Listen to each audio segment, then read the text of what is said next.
नमस्कार दोस्तों। बीपीएससी नई शिक्षक भर्ती 2023 जिसमें कि 6 to 8 के लिए यहाँ पर डिस्कस करने वाले हैं। क्या कुछ आपकी योग्यता हो सकती है, syllabus, CTET, BEd, DElEd appearing वालों को क्या मिलेगा मौका, बीटीसी वाले भी जूनियर में क्या कर पाएंगे आवेदन, इन 5 विषयों में होगी परीक्षा।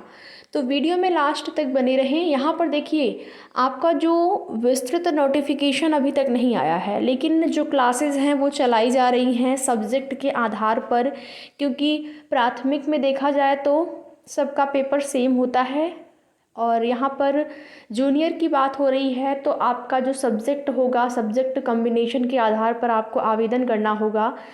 किस प्रकार से आपको सब्जेक्ट कम्बिनेशन देखना है, यहाँ पर 9 to 10 या फिर 11 to 12 की अगर बात करें तो एक बार परीक्षा हो गई है तो वहाँ से उसका सिलेबस बिल्कुल अस्पष्ट है।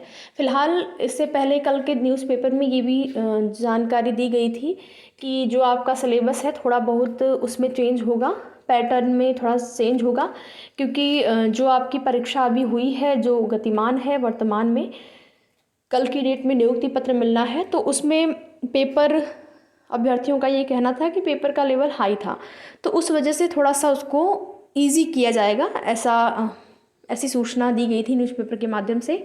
तो 6 to 8 की परीक्षा अभी हुई नहीं है, तो यहाँ पर एक एक्सपेक्टेड चीज़ें क्या हो सकती हैं उसके विषय में बात करेंगे। तो यूपी में अगर बात की जाए तो यूपी में अभी जूनियर की भर्ती जो है प्रोसेस में है, अभी वो कंप्लीट नहीं हुई भर्ती। तो यूपी में यहाँ पर जो 6 to 8 के लिए, चूँकि वो यहाँ पर बिल्कुल गवर्नमेंट है और यहाँ पर एडेड के लिए वैकेंसी आई थी 6 to 8 के लिए, तो यहाँ पर जो है 5 विषयों में परीक्षा कराई गई थी। 5 विषयों में पहला विषय ऐसे आप देख सकते हैं मैथ और साइंस था। जिन्होंने मैथ लिया था उनके प्रश्न पत्र में मैथ और साइंस दोनों से ही प्रश्न पूछे गए थे। मैथ के भी प्रश्न थे, साइंस में अगर बात करें तो आपका सभी ब्रांचों से प्रश्न पूछा गया था।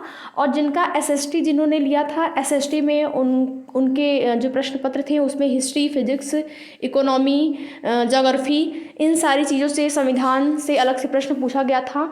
और उसके बाद हिंदी जिनका विषय था, हिंदी जिन्होंने चूज़ किया था उनका हिंदी था विशेष रूप से, इंग्लिश और संस्कृत। तो इन 5 विषयों में परीक्षा हुई थी। तो ये तो हो गई यूपी की बात, लेकिन बिहार में किस प्रकार से होगा। वैसे 6 to 8 की अगर बात करें तो वहाँ पर ऐसा नहीं है कि हिस्ट्री के लिए एक अलग से पेपर होगा।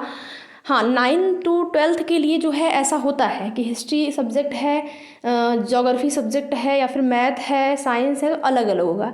लेकिन यहाँ पर जो 6 to 8 की अगर बात करें तो यहाँ पर अगर मैथ का टीचर है तो उसको साइंस की भी नॉलेज होनी चाहिए।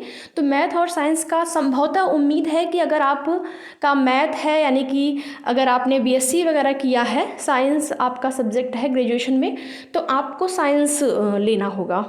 और उसके बाद वैसे तो अभी विस्तृत नोटिफिकेशन नहीं आया है, लेकिन जो मैंने आपको यूपी का बताया कि किस प्रकार से परीक्षा हुई है तो वैसा हो सकता है, इसकी उम्मीद बहुत ज़्यादा है।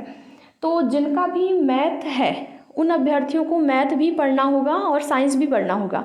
अगर एसएसटी आपका है तो एसएसटी में आपको हिस्ट्री, ज्योग्राफी, इकोनॉमी, सारी चीज़ें पढ़नी होंगी। ठीक है, तो इसी आधार पर आप लोग तैयारी करिए। और देखेंगे जो बुक्स वगैरह अभी आप देखेंगे मार्केट में आ गई है, वो बुक भी इसी प्रकार की है। तो यहाँ पर जब तक विस्तृत नोटिफिकेशन नहीं जारी होता है तब तक ये डाउट बना रहेगा। और यहाँ पर डीएलएड वाले जो अभ्यर्थी हैं, यानी कि बीटीसी वाले जो अभ्यर्थी हैं, उनके मन में भी ये शंका है कि क्या उनको जूनियर की वैकेंसी में आवेदन करने का मौका मिलेगा। तो देखिए यूपी में तो मिला था, यूपी में डीएलएड वाले अभ्यर्थियों को भी जूनियर के लिए आवेदन का मौका मिला था और उस भर्ती में उनको जोड़ा गया है। लेकिन यहाँ पर अगर बात करें बिहार का, तो जो नियमावली है पहले की, पुरानी जो नियमावली है, एक विस्तृत नोटिस मैं आप लोगों को नेक्स्ट वीडियो में दिखाऊंगी। उसमें है कि आपका बीएड, जैसे आपका ग्रेजुएशन प्लस बीएड और पात्रता परीक्षा आपकी होनी चाहिए।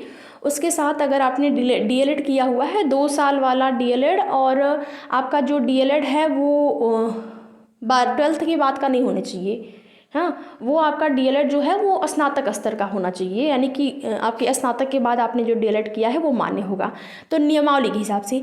लेकिन न्यूज़पेपर, कल के न्यूज़पेपर में जो जानकारी दी गई थी उसमें 6 to 8 के लिए केवल बीएड वालों को ही लिखा गया था, बीएड वाले ही योग्य होंगे, बीटीसी या डीएलएड नहीं लिखा गया था। तो इस वजह से ये शंका बनी हुई है। और जब तक विस्तृत नोटिफिकेशन, देखिए 3 तारीख से आवेदन भी प्रारंभ होने हैं, अभी तक विस्तृत नोटिफिकेशन नहीं आया है, जबकि अभी तक आ जाना चाहिए। और एग्ज़ाम की डेट भी घोषित हो गई है। केवल यहाँ पर आपके पास 1 महीने का टाइम है पूरी तैयारी के लिए, और अभी तक विस्तृत नोटिफिकेशन नहीं आया है। तो इन्हीं सारी चीज़ों को देखते हुए अगर आपका सब्जेक्ट जो भी है आप उसकी तैयारी करिए। अगर मैथ साइंस है तो आप मैथ साइंस अपना पढ़ते रहिए, साथ ही साथ सामान्य अध्ययन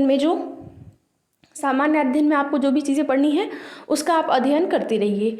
और अगर आपका एसएसटी है तो एसएसटी सब्जेक्ट को विशेष तौर पर आप पढ़ते रहिए। बाकी जैसे ही विस्तृत नोटिफिकेशन आता है तो सारी चीज़ें क्लियर हो जाएंगी। वीडियो में लास्ट तक बने रहने के लिए आप लोगों का बहुत बहुत धन्यवाद।